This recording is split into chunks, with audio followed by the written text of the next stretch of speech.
Welcome, everyone. We're going to start the program now. I am Jan Fisher, Executive Director of Nonprofit Westchester, and I am really, really thrilled to welcome all of you here today to this very important second session in our Nonprofit Strength Series. I want to first acknowledge the Westchester Library System for being an incredible community partner in this. They provide us this space, and they offer us their expert staff in helping us coordinate all this. So to Rob Calori in the back, who is here at 6:30 in the morning. Hey, Rob. Kate Meyer and Terry Kirshner, who is the Executive Director of Terry. Westchester Library System. Thank you to our partners with audio and sound. We have Corporate AV today. They're doing an amazing job, so we thank them as well. And of course, to the small but mighty staff at Nonprofit Westchester, Suzanne Gardos and Amy Rivera. Thank you. I want to first start by introducing our panelists for this series, Trust-Based Funding. Maria Dautruche from the Dopwell Group. Many of you have heard and been present with Maria for some of our other trainings here, and she is not to be missed for sure. As well as our other amazing panelists, Tom Gabriel from the CEO of United Way, and Joanne Dunn, the Executive Director of the Youth Shelter of Westchester. There's a lot of work that went into this second program, so I thank them so much for being here. I also want to just review the mission of Nonprofit Westchester. It is to strengthen the nonprofit sector in Westchester. That's what we do. It's the only thing we do. And we are as strong as our members, so I thank our members who are here. I thank the members of our board of directors who are here for helping us fulfill our mission every day. I do want to talk about the fact that I'm using the word funding, trust-based funding, rather than trust-based philanthropy. You'll see both up here. The reason I use the word funding is because it's a more equitable phrase. Governments, foundations, we help them fulfill their mandates and their missions. And often, too often, when we talk about the nonprofit sector, we focus on donors. And we don't focus on the nonprofit workforce, who are professionals and people who give their expertise as well as their heart, their souls, and their passion every day to make our communities better. So a shout out to the nonprofit workforce who work every day to make our communities better.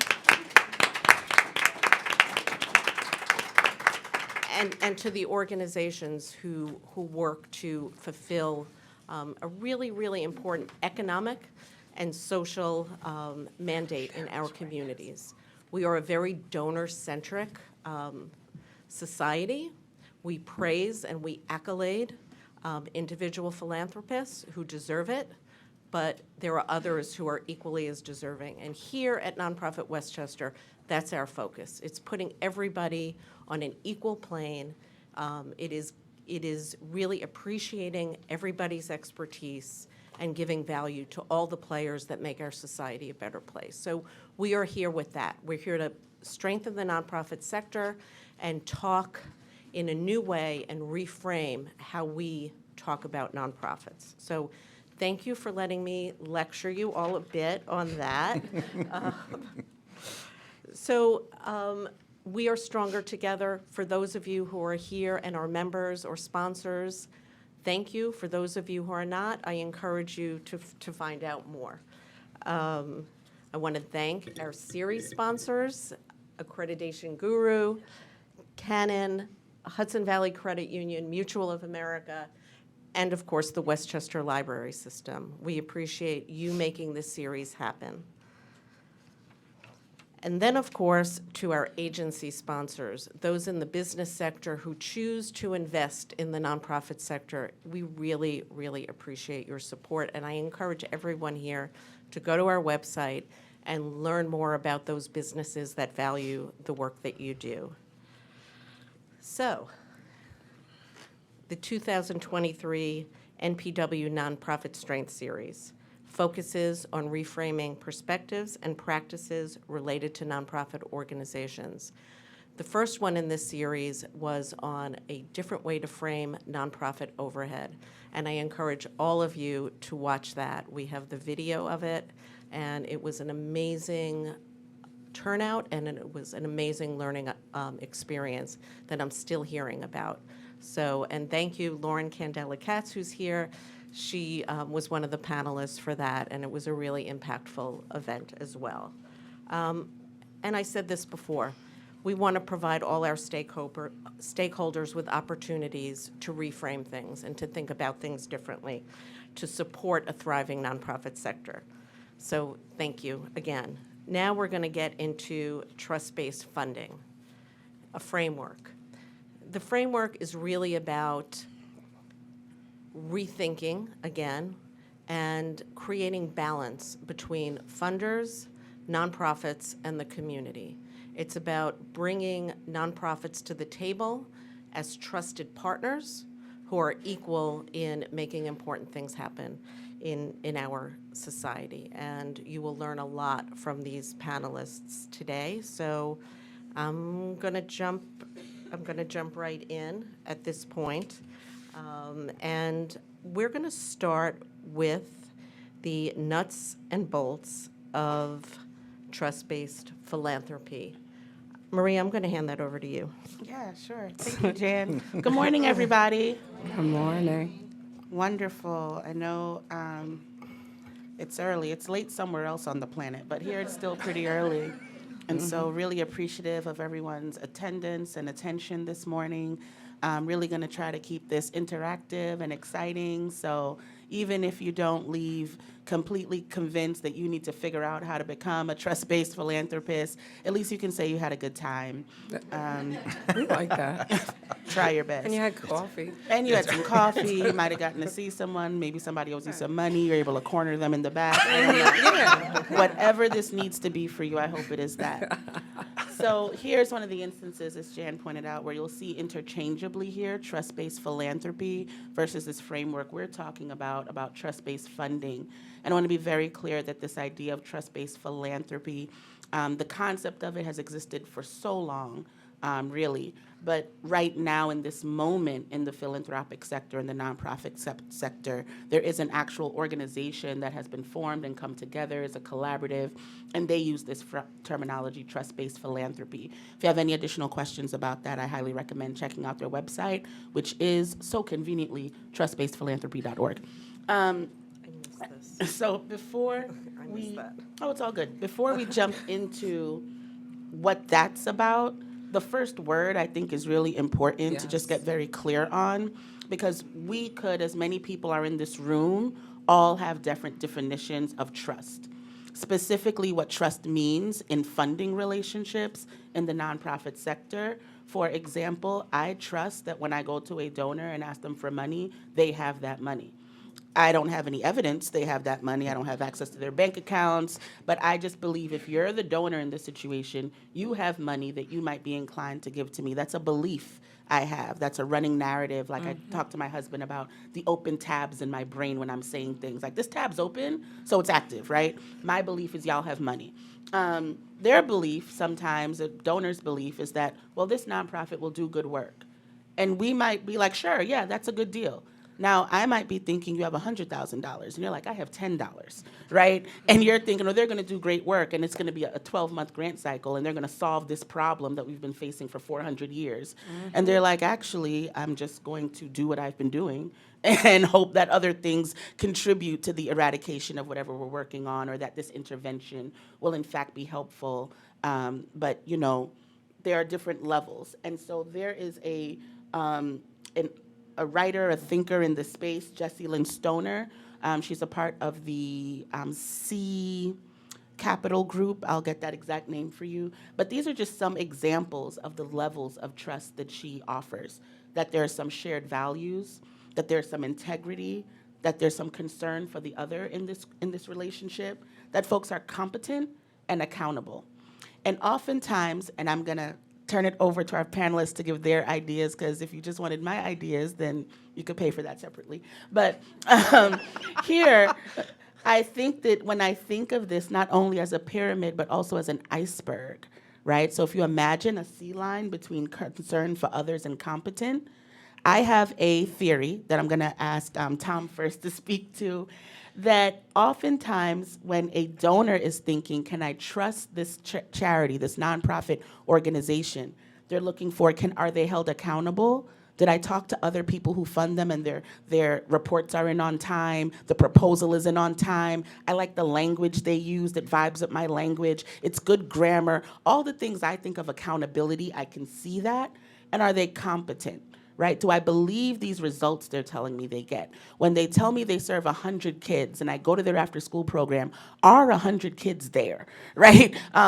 Very important question. So we're looking at the tip. And underneath are all these other things. And my theory is that we rarely start with what are the shared values, rarely get very clear on what do we believe, not only about our values and worldview, but about what this actual problem is. Is the actual problem that people cannot access food at their supermarkets? Or is the problem that these communities have been designed so that there will be food deserts, right? Do we even have a shared value? And then move up.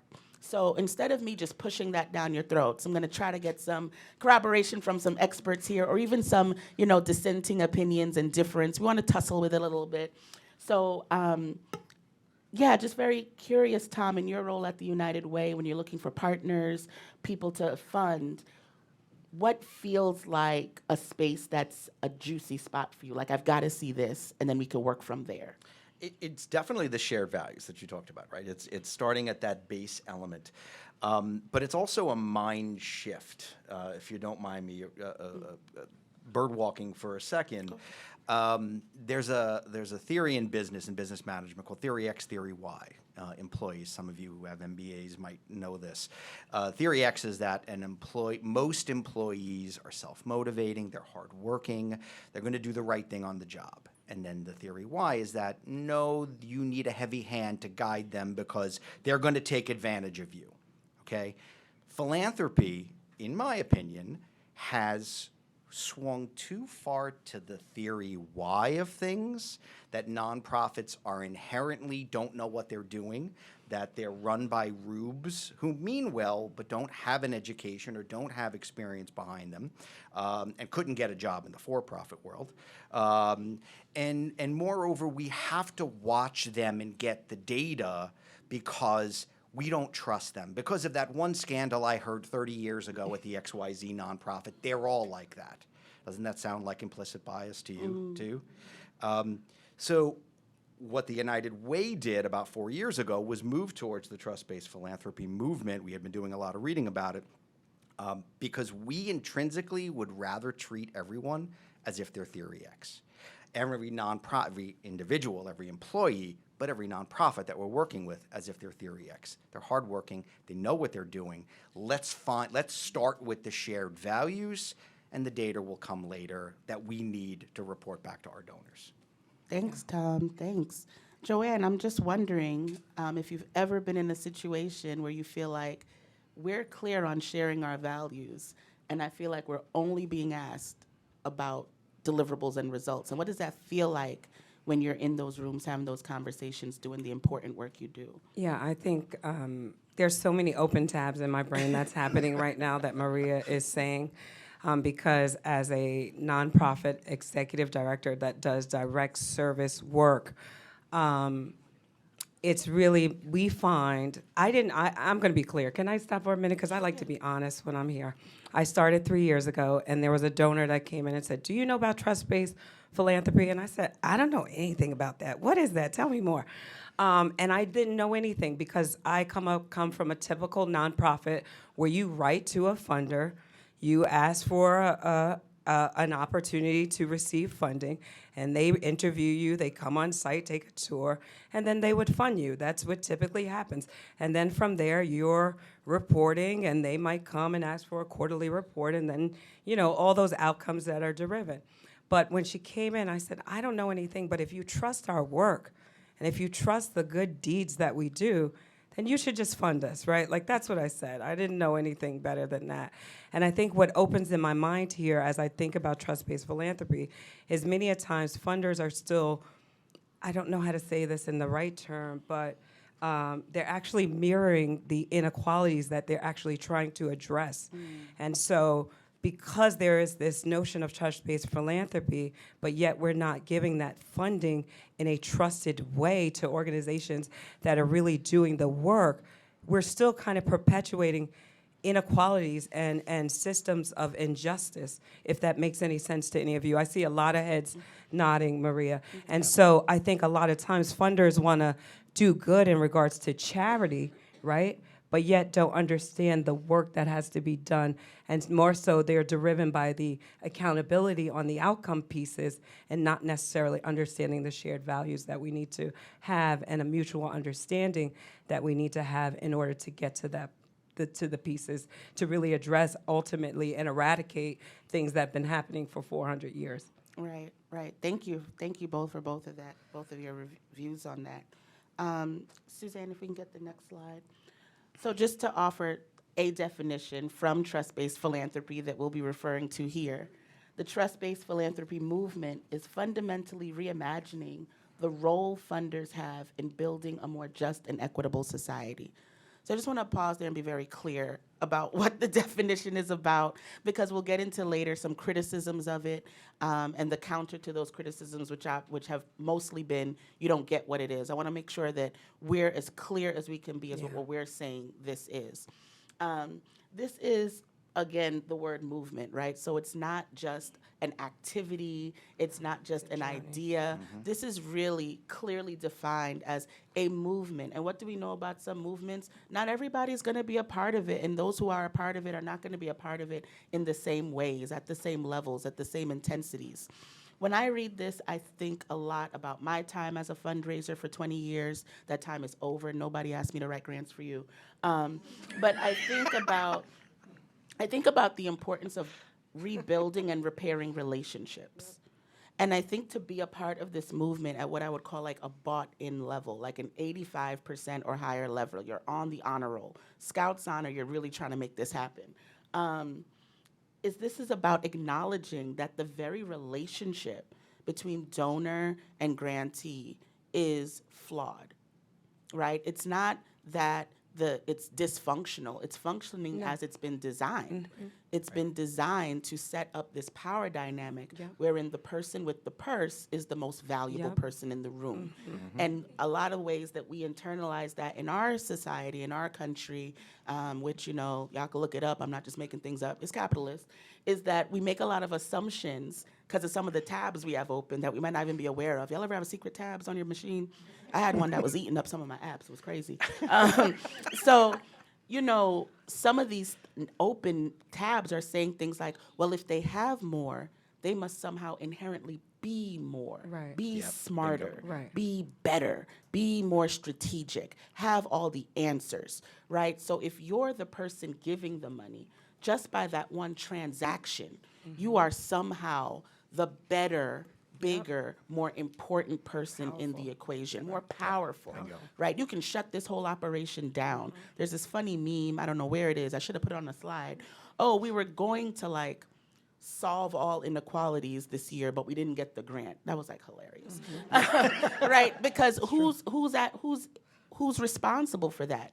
That in and of itself is an internalization of the grantee saying, we dropped the ball by not getting the grant, but someone has to give the grant. Someone has to make the gift, right? So this is saying that the very role that funders play in this ecosystem can be reimagined, right? It can be reimagined for the purpose of what? Just to be nicer people? Maybe, but no, that's not what's in the definition. To build a more just and equitable society. And to my dear friends who are about this work, because I am, we have to be really honest that not everybody is. That's right. We have to be if you get nothing else from me today, be really honest that not everybody wants a more just and equitable society. Many people are benefiting from the high numbers of people who die every year from poverty. When you frame it that way, it sounds terrible.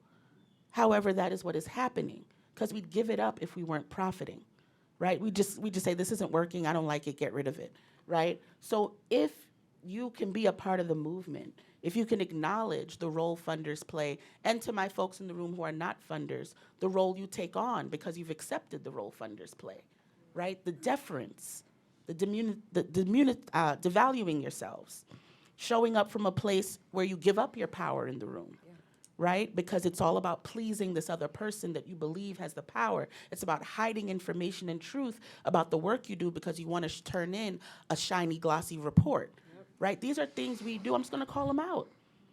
Because if I don't, we're never going to deal with it.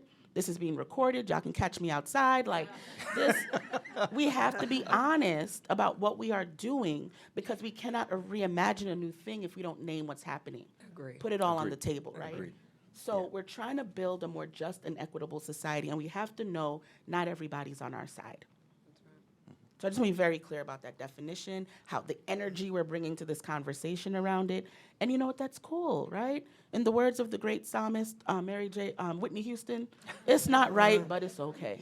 You know, it's okay. The great psalmist. You're not the great psalmist, the great evangelist of our time. That's true. May she rest in power and peace. That's true. Oh, You know, Lord.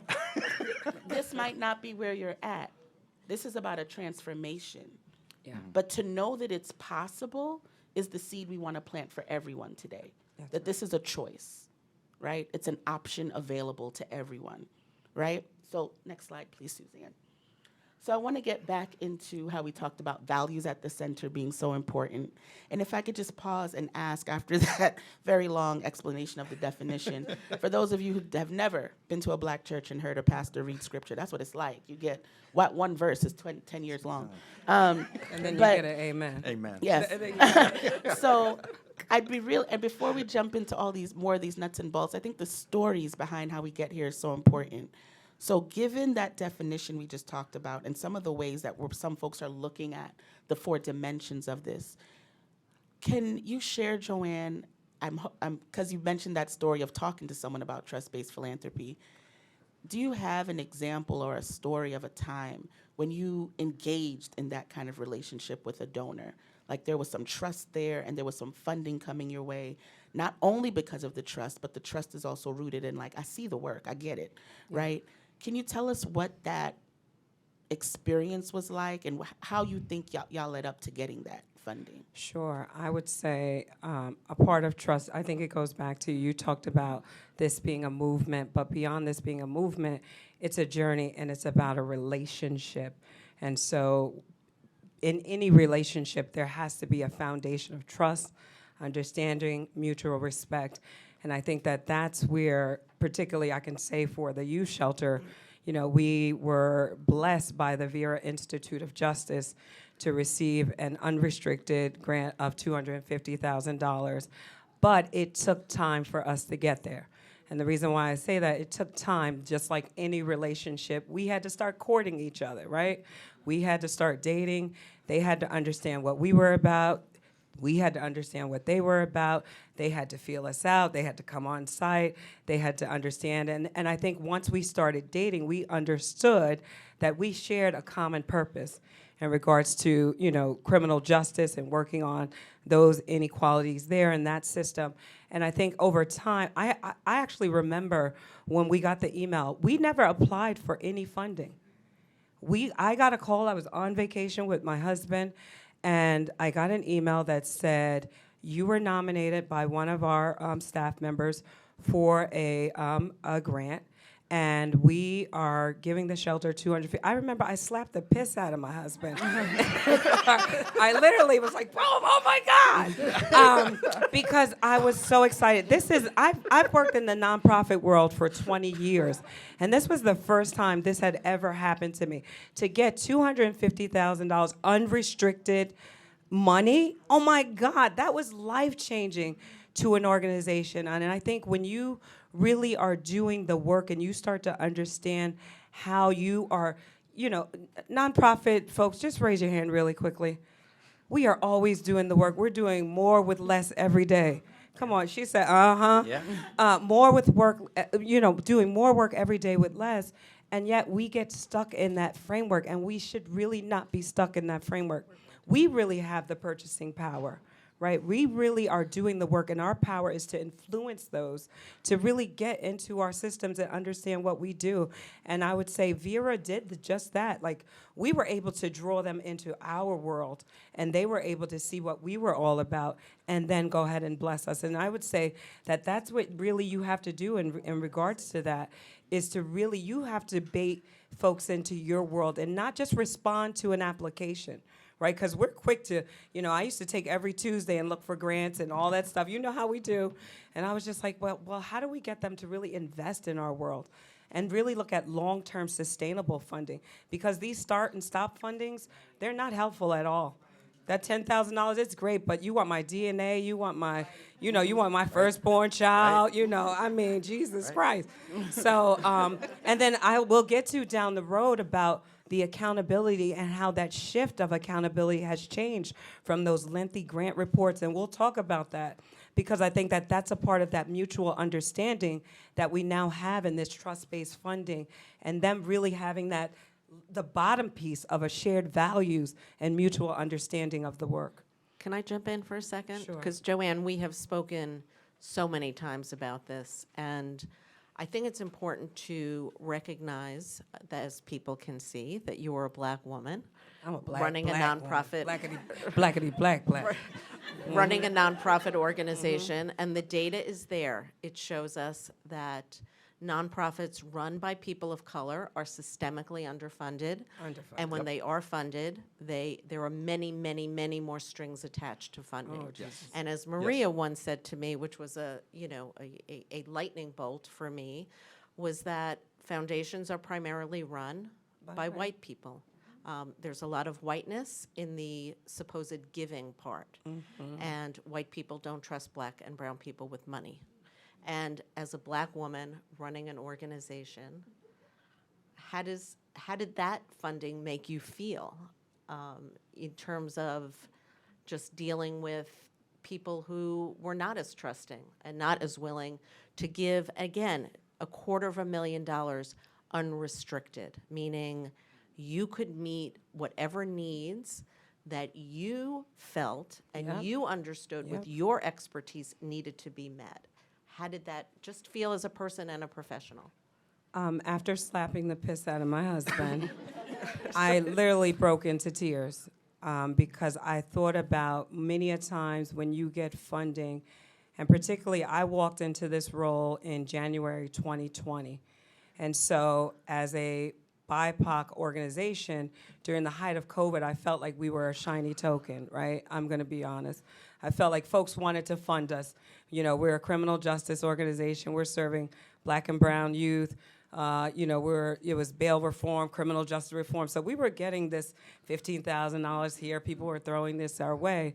But to get that money that I knew that was gonna address some of the bigger issues of our organization, some of the capital issues that we were facing, I literally cried. And honestly, when you're doing this work, many of times, you don't get to breathe. And I actually had a moment where I just was like, we get to do something now that just is not, our funding is 99% driven by our direct service work, right? We get funded by our government and other agencies, but that's direct service work. But to now say, I can put this money and actually get a nice van to drive my young people around. Actually, the lights that's been falling off the wall for 40 years now, I now can fix the light, and now we can have bright lights in the building. I mean, it was an opportunity that we actually took a moment to breathe. We took a moment to cry, and we took a moment to reflect to say, oh my God, we did it. I don't know how we did it, but we did it. And I think that Jan brings up a point that in regards to, being an organization that is Black run, or a BIPOC organization, I find that access to funding is so much harder. Like, I find that there's an opportunity that we're challenged with even finding these opportunities or even knocking down doors, or I I don't know. Like, there's days I'm like, we're struggling. How do we even get to these points where we can access this funding or find more people like the Vera Institute? And so if you know of any foundations, please let us know. We're a struggling nonprofit. But I think that's, Jan, honestly, it was a moment where I breathed. I took a sigh of relief for a moment. But then I got back to business because we needed about 4 more of those commitments for just that 1 year. Wow. Thanks, Jan, for that question and that response, Joanne. Tom. Yeah. You are in a position where you've already decided the United Way for some years has been doing this. Would love to hear from the, donor side, from the funder side, what it's like to make one of those gifts and what it takes, that courting, that time, that relationship building. What does it look like from the other side? From the funder side, sure. Before I answer that, if I can take 10 seconds, Joanne was talking about mirroring the inequalities in our systems that we're purporting to try and solve. The same 25 nonprofit organizations, and you can look this up, get $10 million gifts, transformational gifts. It's the same 25 organizations. And it's rare that another nonprofit cracks that list. It's always the same ones. That would be akin to the same football team winning the Super Bowl every single year. Why would you continue a system like that? That's not working. So from a funder's perspective, we approach this for 2 reasons. One, there was a racial equity component, but there was also a component of a lot of us were lifetime fundraisers, and we just were tired of filling out 30-page applications for $10,000 and then an interim report and a final report and a site visit, et cetera. This is not my first United Way. I worked at another United Way in Greenwich, Connecticut, and the process was just as onerous there, where site visits, committee of volunteers, and 30-page applications, et cetera, et cetera. So we looked at it as an equity component from that perspective, too, because all that does is fund organizations with the best grant writers. Yes. That's why Maria got funded, because she was a great grant writer. But that's not equity. That's not, so there's a racial equity component, and then there's a equity component from the standpoint of staffing and resources and impact. If an organization is doing what you want them to do, which is spend their time solving problems in the community, how can you also expect them, because you're not funding that, to have the best grant writer who's admin? That's not a program expense. That's an admin expense. Yes. And so is the resource tools that they're using to research all the various grant opportunities out there.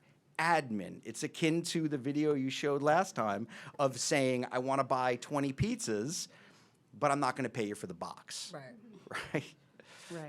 Right. Yeah. Otherwise, then you just have pizzas on the floor. Pizzas on the floor. Hot hands. Right? You're carrying out with your hands. Yep. Exactly.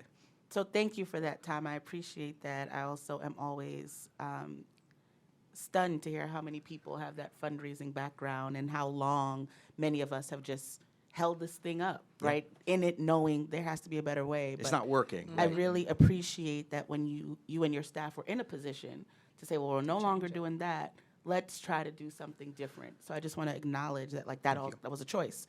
And so you make that choice. You're doing this work differently. No more reading through 30 pages. No more, getting these reports every 2 or 3 months that tell you things are fine. Please send more money. Because we can give you 10,000 words that say that. We can be very flowery. So what was it like when you made these trust-based, or you made these different types of grants available to people? But what's it like to build that relationship to get there? So at our core, the United Way is inherently a partnership-based organization, right? Where we function a little differently than some because we are part funder, we are part fundraiser, and we're part direct service. We have a number of direct service programs that we run. So, but even those direct service programs, we're operating in partnership with other organizations. Our Education United After School program is in partnership with the Boys and Girls Club in New Rochelle. Our Ride United food delivery program is in partnership with Feeding Westchester and a bunch of other food pantries and DoorDash.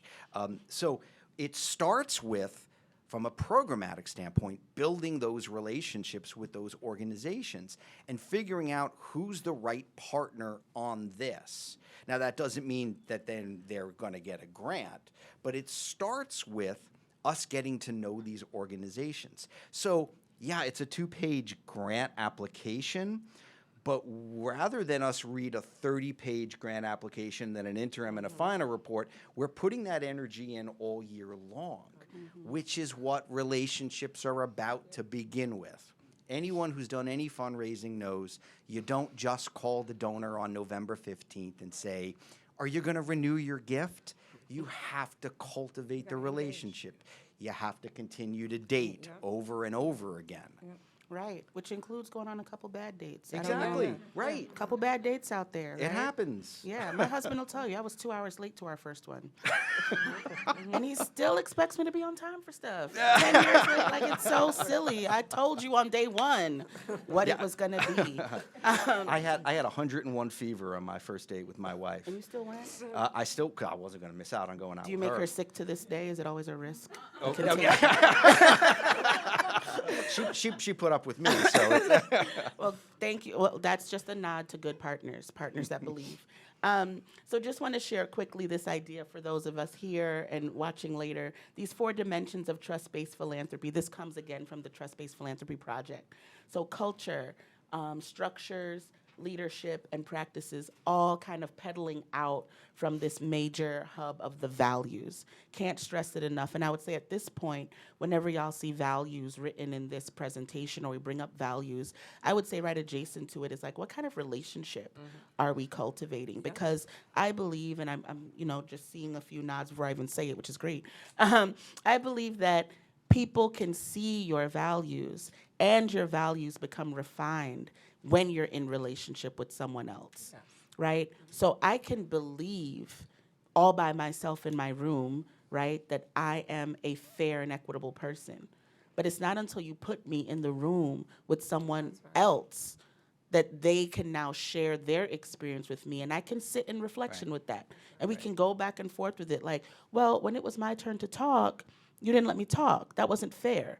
And I'm like, oh, well, it was fair to me because I was still talking, right? So we can figure out what's really happening here between us, right? There could be some funders who go, I really believe the answer to criminal justice reform is, investing more in housing, because when people live in stable housing, then we have evidence that their lives become more stable overall. And someone else could agree more that, no, the issue is education. If we just teach everybody well in the schools. And so we can be arguing on these finer points without getting clear that our values are that everyone deserves a fair shot, and we should all be investing in these fair shot indicators, right? Let's just focus on the value we share. So something that I just want to point up again, the culture, your organization's general way of being. Now, let's just take a moment to be honest. I'm going to give you 3 seconds to reflect. Forget what's on your website. Forget what you tell people when they're applying for jobs and coming for orientation and you're out there recruiting. Forget all of that. Think about your experience every day at the place you work with the people you work with. Could you describe your culture to small people you will see from your own family this holiday season in a positive way that aligns with your own values? Do you have examples to share? And they say, well, what do you mean you all value diversity? What does it mean it's an inclusive culture? What does it mean to be hierarchical, right? When you actually think of what is our actual way of being, just take a second and think about it. Because I want to offer the proposal that perhaps to really lean into trust-based philanthropy, you might need to do some culture work. The culture might have to shift. For some folks. For others, it might not. You might just be primed and ready. But for some of you, culture will actually have to shift. Are decisions made in the staff meeting where everyone gets a vote?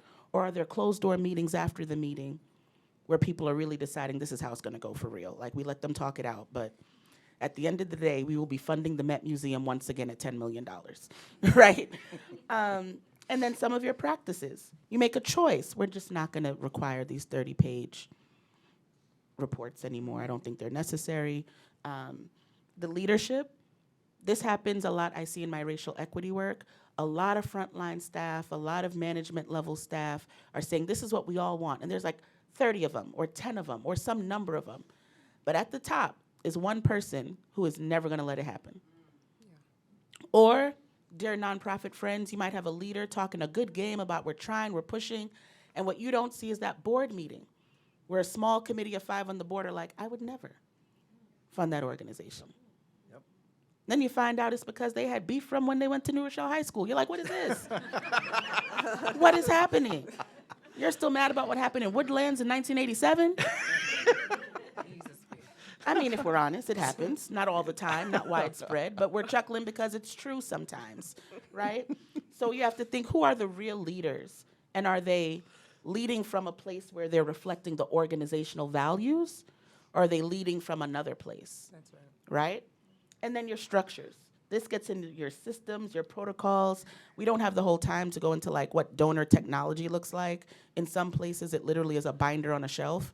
But in others, we're engaging with systems like Flux and what are the other things people like to do for things that go through AI and make things hard for people? But sometimes the technology. Some nonprofits don't even have. Some don't even have. Right. Right? And then not even have the software. Right. Some people really don't have the know-how to understand how that's working. Exactly. Right. Right? You might be the most well-intentioned program officer, and you're trying to coach this new organization. This is what you have to do to get into it.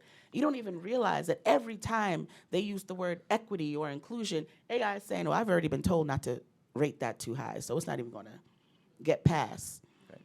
1 period mark off on your budget, 1 comma off on your budget, and the system has already said, "No, they made a mistake, and we don't fund mistakes here." Yeah. Right. So I could go on and on about donor technology, but nevertheless, how much do you know about these dimensions in your own organization? Because I think we could, in this room, go really deep on values, but I thought this was important to show, because there are other things we're making a lot of assumptions about, right? Did you have something to add, Jan? No, I don't. Okay. All right, so now we go to this fun slide. Trust-based philanthropy and racial equity. We brought this up before. And so trust-based philanthropy, again, another way to think about it, long-term, systemic culture change work rooted in a set of values and 6 interrelated grant-making practices, which we'll talk about, that help advance equity, shift power, and build mutually accountable relationships between funders, nonprofits, and their communities. Let's not forget the communities we all claim to be a part of and serve, right? And then racial equity work is the intentional and continual practice of addressing and eliminating racial disparities by changing policies, practices, systems, and structuring and prioritizing measurable improvement in the lives of people of color so that race no longer dictates outcomes. And here where these two things intersect is what we're talking about. So for folks, and we'll talk about some criticisms, there's been a very prominent critic of trust-based philanthropy project. This is not blind give money, right? Even if we use the example of Mackenzie Scott. Mackenzie Scott, we should know, was not just going through the yellow pages of philanthropy and saying, here's $1 million here, here's 10 million there. She was surrounded by advisors who had been building we could just name them. Bridgespan is one. But even Bridgespan doesn't know everybody. You've got to be an organization of a certain ilk to be working with Bridgespan on funding and advising. So even Bridgespan had to reach out to other organizations. They reached out to a client of mine, ABFI, which stands for the Association of Black Foundation Executives, and asked these Black Foundation executives, well, who are you funding, right? But the thing I want to point out in that is that the trust shows up with the equity when you're able to say, we have this shared value, we want to function a different way that will intentionally shift the way we currently do it. It's disruptive. It's messy. You will make mistakes. You will give someone money and they might not spend all the money down the way you thought they would, the way they thought they would. But you know what? I promise you, when I say this, you're going to be like, oh, yeah, duh. Remember when everyone was giving out money at the end of 2019 and people said they were going to have 5 public meetings and meet with kids at the park and do XYZ at the library, and then March 2020 happened and we couldn't go anywhere? Right. You remember how people just pivoted and figured it out? Yeah.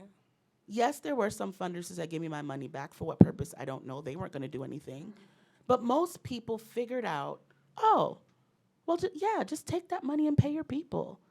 Yeah, totally. Like, figure out how to get HVAC in your building if you ever open again. Yeah, take this money and figure out how to get out of this lease. That's killing your budget. Right? We figured it out. And yet, we're rushing to get back to a normalcy that releases our ability to be innovative, creative, and in relationship with each other. That's how I define what we figured out during the hot spot of the pandemic. We figured out how to be creative, innovative, and in deeper relationship with one another. Agreed. And it's what we're saying, that we need a global crisis to function that way on the regular. We might need a public health approach to A funding. public health approach is like, this is a, put the FEMA money on it, right? I'm still trying to figure out why the government can't figure out how to get me another stimmy check. Like, you figured it out how to just put money in my account. Do it again, right? And I want to point out that the racial equity work includes this measurable improvement, right? This isn't just about, oh, I gave some folks some money and they looked happy and I feel good, so that's good enough. Right? We're not saying throw the data out. We're not saying don't report at all. Right. This is not, what is it called? There's a show on where you marry someone blind. Blind love? Love is blind? Thank you, reality TV watchers. This is not Love is Blind, where you have no idea and you're just like going along with it for as long as you can on the show. There is in the courting, right? In the way in which you get to know someone, that is a data collection process. Yeah. The question to ask yourself in a funding relationship is, who tends to be responsible for the accuracy and integrity of the data? Yeah. Disproportionate to the person who's making the decision. Can I add something else? Yes. And actually, Maria, this is something that we spoke about and that you brought up, is what data are we measuring is often determined by the funder without the expertise of the nonprofit professional. Yep. So we sometimes, often, try to fit square pegs into round holes, or we try to make sense of data, the data that we're being asked to give, as opposed to the data that we collaboratively came together on. And I will say, here in Westchester, I know I've worked very closely in this position and previous positions with the Westchester Community Foundation. That's how it's done. We talk about outcomes together. We work together on it. It's a really wonderful and realistic funding relationship, and it allows you to do the work that you know you can do. So who's determining what outcomes we measure is really important. Oh, that gave me an idea that might throw the panelists It off. was but your they're idea. So bright. They're so bright. I'm going to ask for the next slide. This is super small font, and you know what? We'll figure out how to get these to you. But what I want to focus on is this area in the middle, this column, about what both of these things do, the trust-based philanthropy framework and racial equity work. Asserting a vision for what it's going to look like. So that's kind of what Joanne was just talking about. We talk together about what are the outcomes we want to see, right? What are the outcomes we want to see? It's about an aim and a work to address inequities in the sector itself. So we're not going to keep perpetuating the harm that's been done, and what will we put in place to prevent that? Complement and rely on each other. That to me speaks to shifting the power dynamic. This isn't just about I give you this money and then you give me the happy stories about how my money did good work. Don't you love those like end of year things? Like, we were able to do all this work because of you, donor. It's like, did you show up and do this? Did that kid fight with you last week? No, that was me. But together, we had a partnership in which you were able to resource this good work done. And here are all the amazing staff that brought that to life. We serve 5 million Johnnies a year. Oh, Johnny. It does require internal work. This is one of my most yummy things to get into, so I'm going to actively resist going too deep into it. But if the only equity work you do in your life is the work you do in your role on your job, you are doing a very limited amount of internal equity work. It could be very, very real from 9 to 5, Monday to Friday, but is that all your life? Right. Right? Like, it's a big question. I'm not trying to say it lightly or anything, but if the only time you're thinking about systematic change, if the only time you're thinking about equitable approaches, if the only time you're considering your proximity to the problems you want to solve is when you're doing your job at work, it's always going to be not quite enough It's not to real. feel. It's not. I'm going to say a word people don't like. Ooh, performative, right? And I feel fine saying that word because I perform at work all the time. My clients will tell you, Maria does not want to work, but here she is, pretending with me for 4 hours a day. I love her for that. Thank you. Invoice sent. So it does require some internal. It's a personal choice Yeah, that bleeds out into professional arenas. that's right. And maybe it's a professional opportunity that makes you ask yourself some personal questions. But I just want to point out that internal work. And having done a lot of this internal work, it'll totally change, jack up your life in some areas. You might be reassessing, are you even going to that holiday family gathering anymore with that uncle who was ranting on Facebook about whatever he was ranting about last week? It's a lot. Requires external work too, customized solutions. This is not a one-size-fits-all thing. It's not. You might end up with a portfolio of grantees who have different levels of trust with you. And it's your responsibility to learn how to manage that if that's something you end up with. And it's sustained by an ecosphere of organizations and advocates contributing to progress and thought leadership. What does that look like at a very basic level? Try not to do this alone, right? Try not to do this in isolation. I know we love in this country this idea of rugged individualism. I alone in Westchester am doing trust-based philanthropy. That's impossible, right? Like, don't do it that way. And also there are things like Tom mentioned, they did the reading. They were learning about it. They were listening to other thought leaders about it, talking to other funders. Well, what are you doing? What am I doing? You know, Mackenzie Scott reached out to advisors. So that's what they're both requiring. And again, nowhere in here is there any idea that this is just going to the top of the Empire State Building, telling a bunch of nonprofits to stand at the bottom and throwing money at them blindly. That is not what this is. That's not what this is at all. That is ridiculous and absurd, and people have tried to do that recently, and it's not gone well. This is about being open and honest about acknowledging a poor power dynamic that exists in our sector and using trust-based philanthropy, which involves some racial equity work, in this framework, in this particular offering that Trust-Based Philanthropy Project is giving us, right, to say we can do both of these things. So that said, I want to turn it back to Tom and Jan, because I'm very interested to just get your response to what this overlap looks like in the way you're doing your work. And if you could talk a little to like pain points, because I really don't want to paint the picture that it's so easy. Go home and do trust-based philanthropy now. Have you experienced any pain points that you would be comfortable speaking to today? Oh, 100%.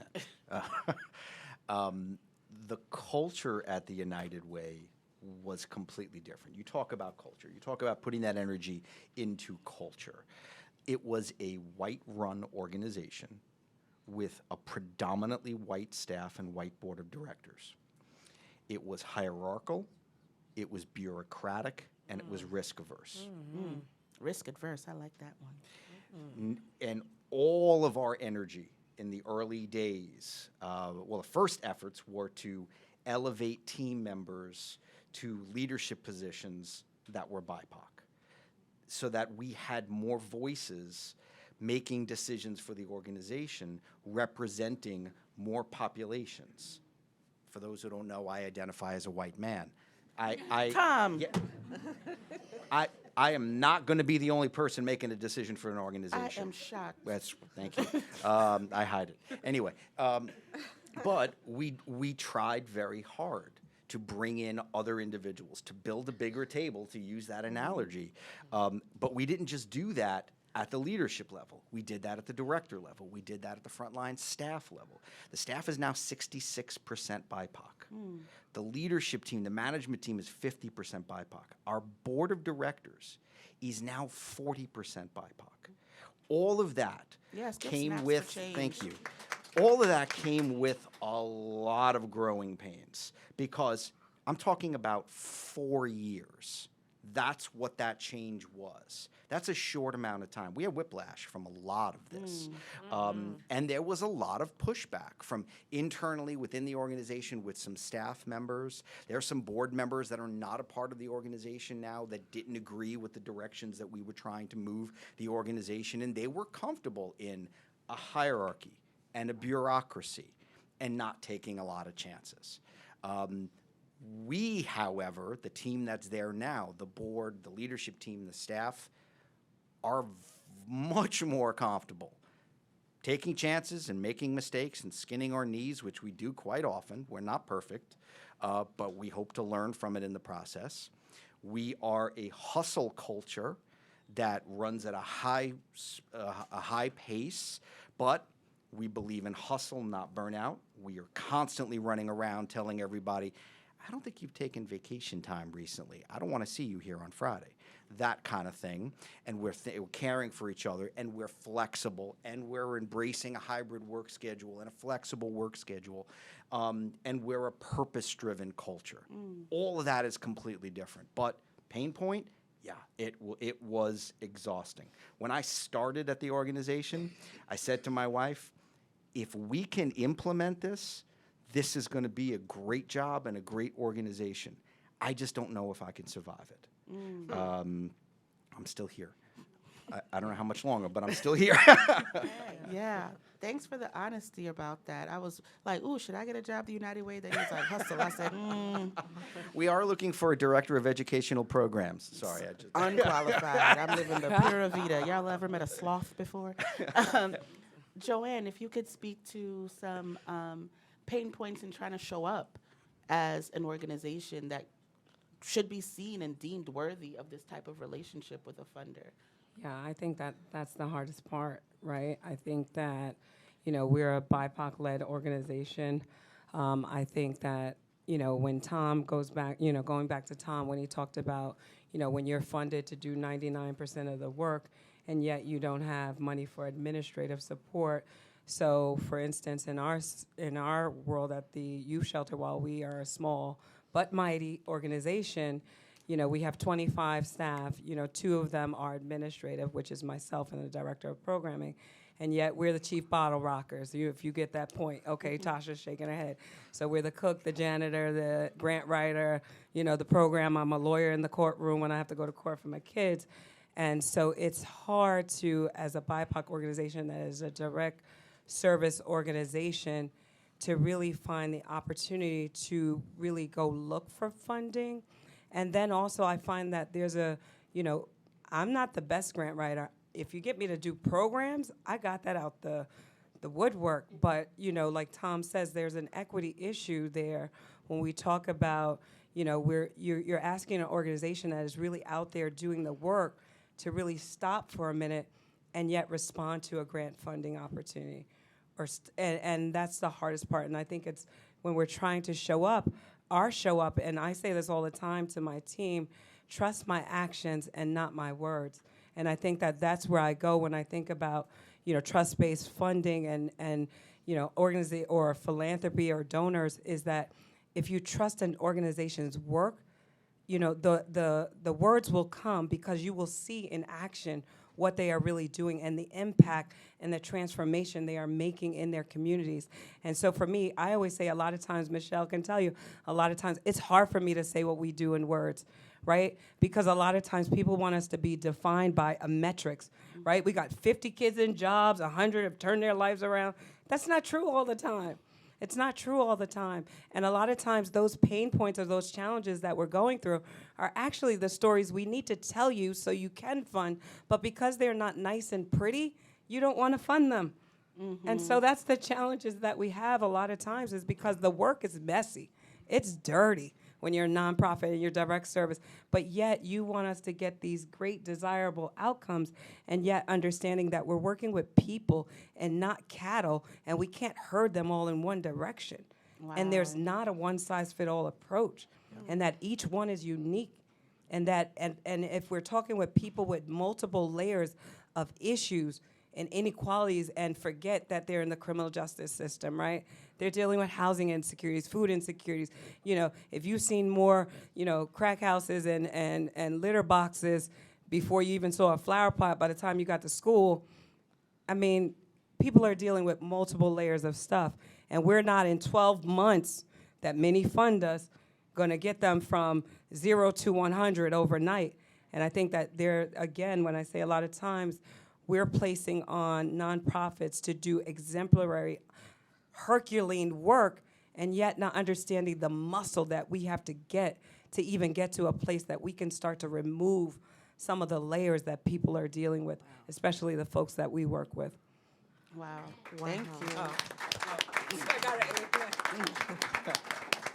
you. Can I add something to that? Which, adding something to what Joanne just said is a silly place for me to No, it's not. put myself in, but we don't celebrate the people that we serve enough. I open this by saying we celebrate philanthropists and funders and corporations.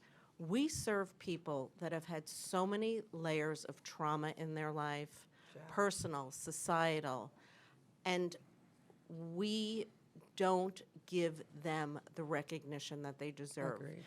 When we provide direct service, we are working with people who are fighting every day their lives. to overcome what has been done to them. We often talk about what our clients have done, what Joanne's young people or young men or young women have done, the bad things they have Yep. done.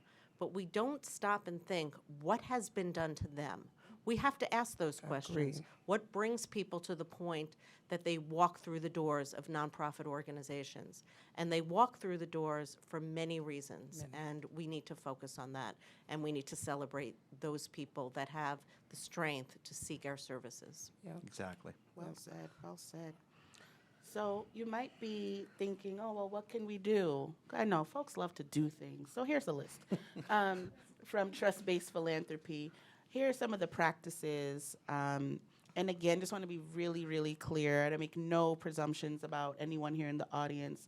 But you know that if you see a list of things to do, doing one of them is doing what's on the list, right? You may not get all 6, but here are 6 things one can do. Give multi-year unrestricted funding. What does that look like? It looks like the transformational gift that Joanne talked about, right? It was money she could plan on. You know, I don't care if you've been funding my organization for the past 5 years. I don't put you in the budget for year 6 because I don't know what you're going to do. That's right. Anything can happen.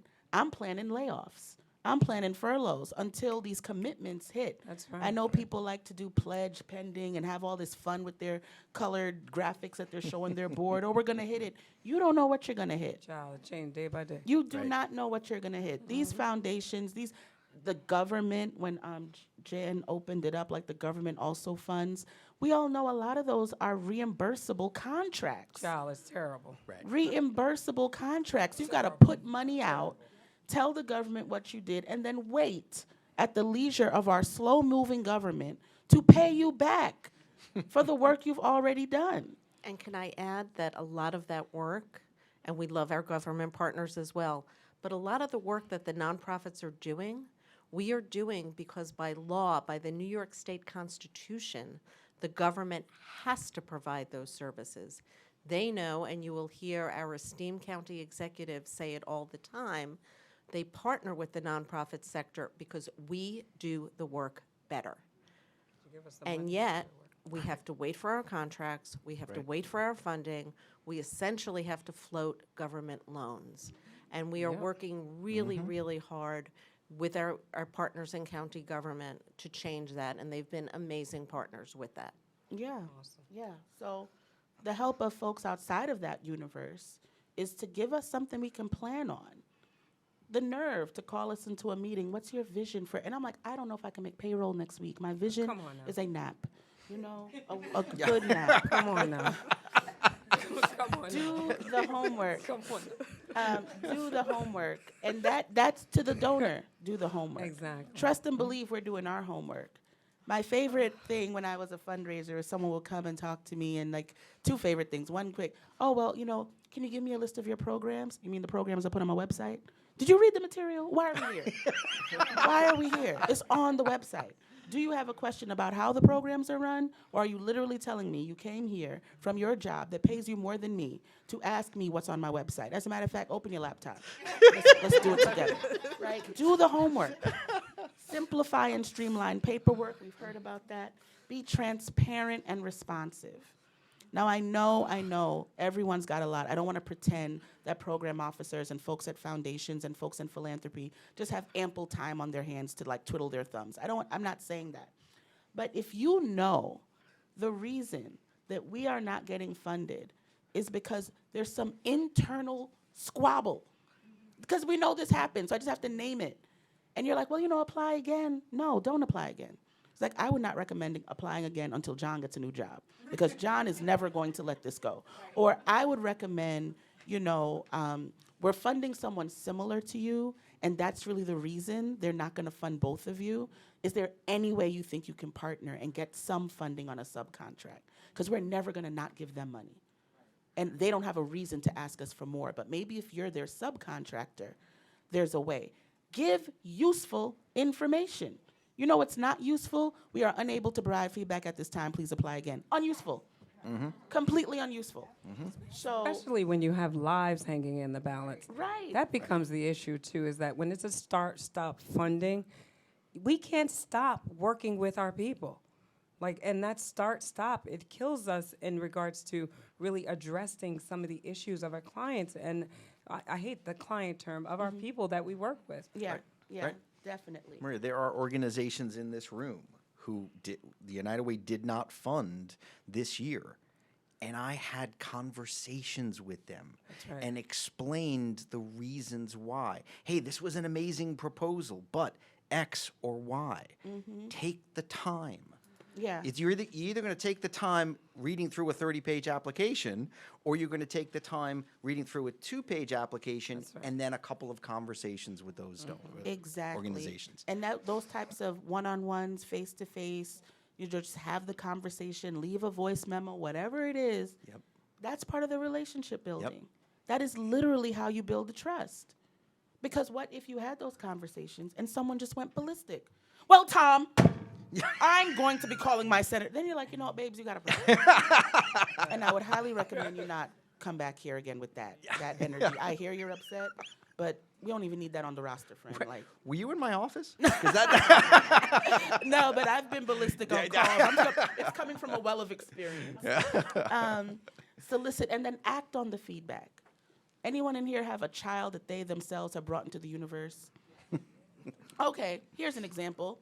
Child is brushing teeth. Young child, little kid, like just learning it. And you're saying, hey, it might be more effective to like really get at the gum line and like, you know, spend a little more time brushing. Sing a little song, 2-minute song. And you're like, okay, you got that? Kid goes, yeah, got it, Mom. Got it, Dad. Got it, got it. And then your kid comes home, Mom, I have a secret. And you're like, no. You have not acted on the feedback, right? You have not acted on the feedback. Now take the kid out of it as far as who's responsible. The next time you tell your child, go brush your teeth, might you do something differently? Might you watch them? Might you say, let's brush them together? Right? It doesn't mean your child's a bad child. It's like you have behaved in a way that I no longer believe words are enough. Right? You're not acting on the good feedback I am giving. I'm awesome at the parenting, and you at the following, not so great. So you want to behave differently. And in the structure we currently have, grantees can't show up at your door and figure out what's going on. Yeah. They can't figure out why they have to get their proposal in by the 15th, and you're not making decisions for 6 months. They can't figure it out. Yeah. Say how many you had to read through. We received 2,000 applications. It took us longer than expected to read through them. We've whittled it down to 100 finalists. We will be in touch with those finalists.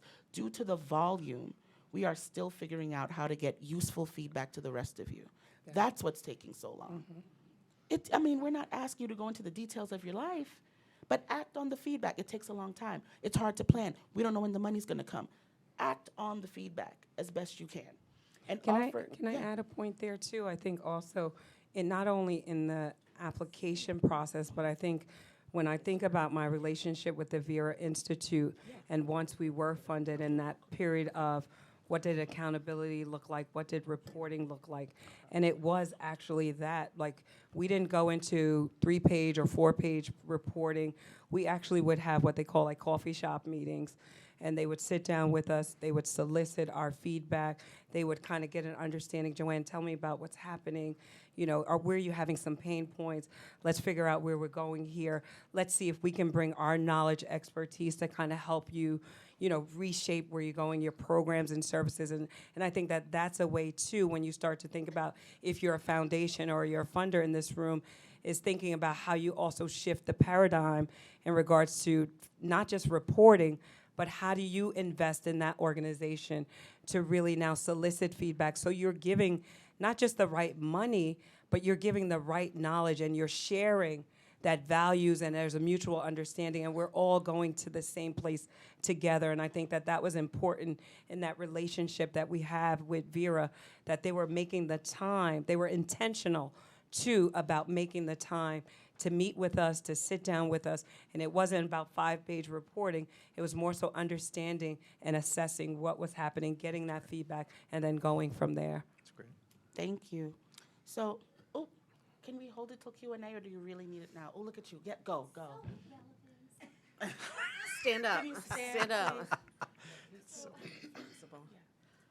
I just wanted to come at it from the other angle, that I think that it's also incumbent upon us as nonprofit professionals to also be extremely assertive in this trust-based philanthropy from our perspective. Yes. So every time we get a grant, whether it's from a government agency or from a foundation, we know that they are not covering 100% of the Child, we tell them that all the time. and so I think that we should all, every one of us, start writing thank you letters and saying, we are so grateful for this money, blah, blah, blah.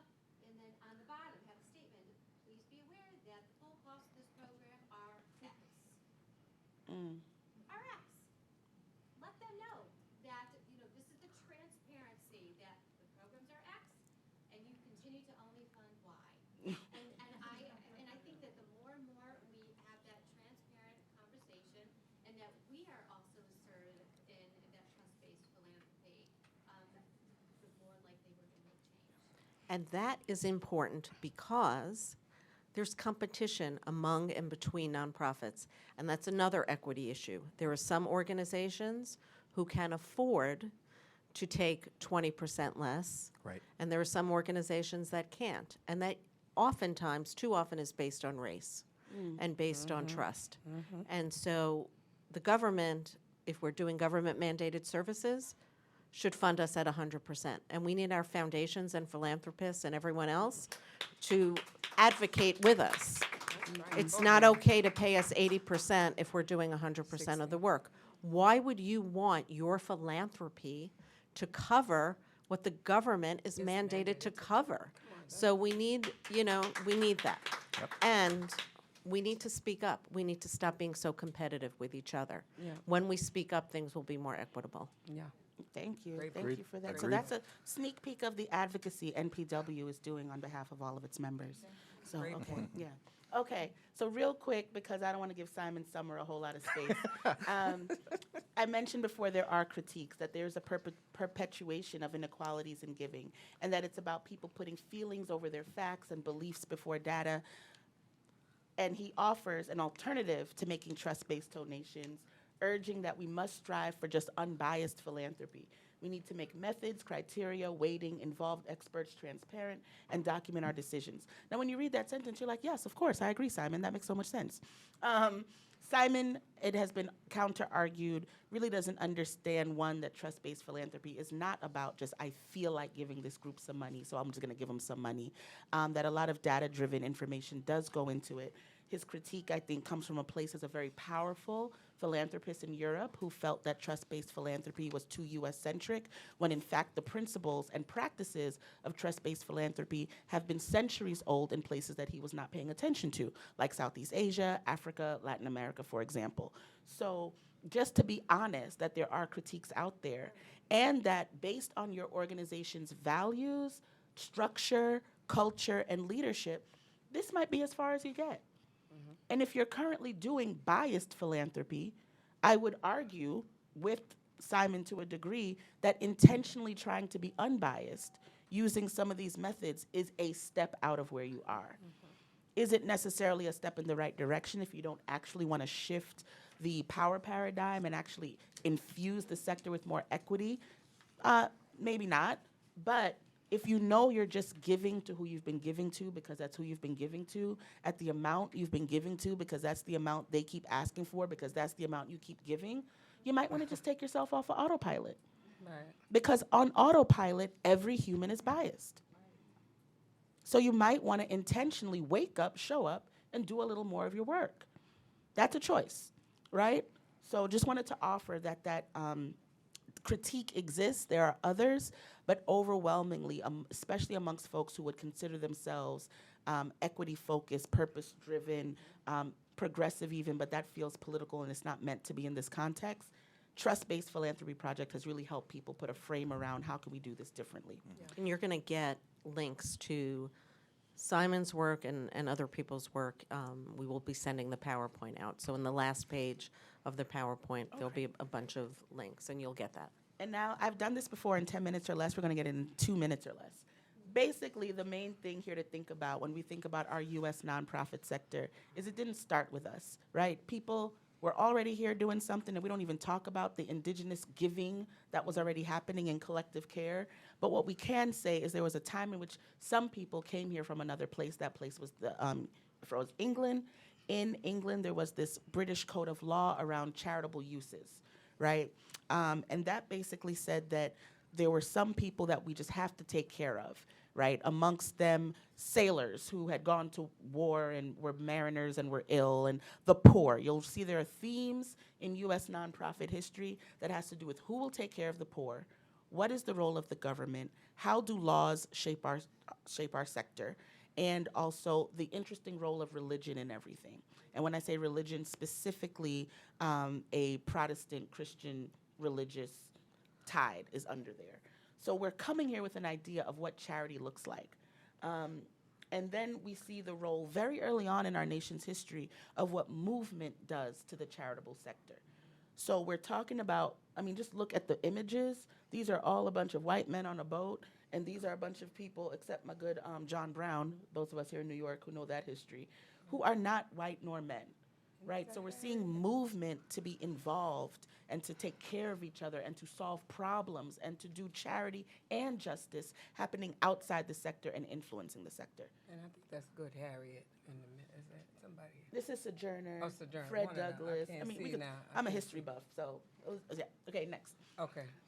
And then we get into really the establishment of the internal revenue system, and here we really see the impact in those tax reform years of how laws and compliance impact the sector. So it wasn't forever that you donate to a charity or do good charitable works and you get a tax write-off. That happened later. Even corporations, 1937. Some of us have family members that were born or around that time, right? It wasn't until 1937 that you could do a charitable donation as a corporation and get that incentive, right? There are many more laws in here. There are many more things that happen, like Andrew Carnegie writing Gospel of Wealth. This idea that if you've amassed all this wealth, it's your responsibility to do something good for those who don't have it. A very charitable mindset. I'm going to give because I've got. And I think that's the right thing to do with all that I've amassed. Not necessarily I'm going to give because you deserve as a human, and the way this was set up that you didn't even have access has me feeling away. At no point did Andrew Carnegie write that he should be taxed appropriately, but he did say that since he's got the money, he should give a little of it back. In post-World War II and the Civil Rights Movement, you see kind of a proliferation of the professionalization of the sector. So years ago, it was just, even though it was under the mask of affluent white men doing things, yes, a number of them were. It was also all these people just trying to have a role in society, trying to make a way for themselves. And then you have other movements continuing, peace movements, civil rights movement. What I really want to focus on here is the present, this time after the 1970s. By this time, we've got this sector that doesn't really have an identity. It had been about charitable works. It had been about being non-governmental but doing government work, and that has a long history too. The government, way back once it was kind of established after the American Revolution, was like, oh, you know who should help us do this stuff? The churches we go to, right? So like, it's how your boards work now, right? So-and-so who owns land and goes to church in his paid-for pew, because that's what they were doing, says, oh, I know who can help build the school down the street. This church that teaches my kids Sunday school. We're all doing a great job. And so you see this connection between religion and state, even though there's a separation of church and state. And you also see this ongoing concern for who will take care of the least of us, right? Again, no one's really advocating for it, tax the rich, but they are saying someone has a role to play in making sure the indigent among us are not just dying, that the sick are cared for. And again, some of those things are just moral. Many of them are tied to very rigid religious beliefs about how one not does well on earth, but gets into heaven. So just want to be honest about the charge of the intention. And then this was my least favorite time in nonprofit history, when everybody working at a foundation was a McKinsey consultant. No shade to McKinsey people. Like when Louis Ubinas was like running forward, I was like, it is the end of the world as we know it. Everybody had a McKinsey consultant. It was like, you get one, you get one. They were sending them to nonprofits to do capacity building. You don't have a CFO? Here's the McKinsey consultant. You don't have HR? Here's the McKinsey consultant. And they were all 23 and they were all very lovely. But they had very clear ideas that nonprofits should be businesses, fundraisers should be salespeople, and no offense to folks in this room, the amount of money and energy pumped into marketing at this time was out of control. It's like the actual thing that happened was not as important as your ability to tell the story of what happened. And that just had an impact. And I'm just putting it up there because we don't talk about it as much as we used to. The whole run your nonprofit like a business. Yeah. You know what? You know what businesses can do? Pay their shareholders. Any board members on here get paid? Nope.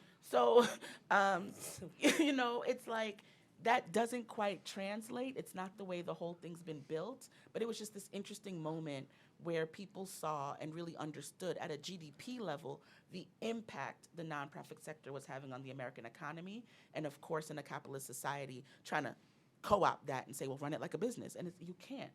To all my nonprofit EDs in here, or even especially folks of color, let me be very clear. We're not gonna close the wealth gap running nonprofits. Oh no. You cannot give this to your children. Nobody owns this nonprofit.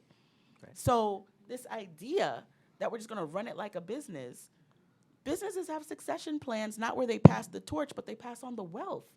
No one's going to get this, right? So just wanted to add that. And then the fun here, this is a fun thing to me.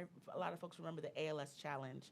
That was a really cool example of getting a lot of people engaged using technology, leveraging the social capital in a digital space, which I think we're all still trying to figure out. Contact me if you want for random Giving Tuesday suggestions. But I do think that something new is kind of happening that is still rooted in some old ideas, the way we talk about social venture and nonprofit, the way some nonprofits have gotten very savvy, leveraging their UBIT opportunities and having some like fee-for-service and merchandising. But generally speaking, I think there's always an opportunity in our sector to create new, to innovate. There's always an opportunity to define ourselves for ourselves, because we don't have a history of being defined well by what we actually do and are. And there's really always an opportunity to do that. And it would be really cool right here in Westchester to see if our sector is future defined by an abundance of trust-based philanthropy, by an abundance of trying a new, messy, disruptive thing that could better align power and relationships in such a way that we're no longer talking about donor and charitable organization and community as if they're three separate legs of a stool. Right? No. Like we live in the community we serve. We all own Sometimes the donor doesn't. But this is one big ecosphere. We can think of it as one big network and community. And so just wanted to offer this timeline to remind y'all some of the stuff we're experiencing is not new. is rooted in the very founding of this country, which is connected to our ties to the ways that we thought about charity 400, 500 years ago or something in the UK. And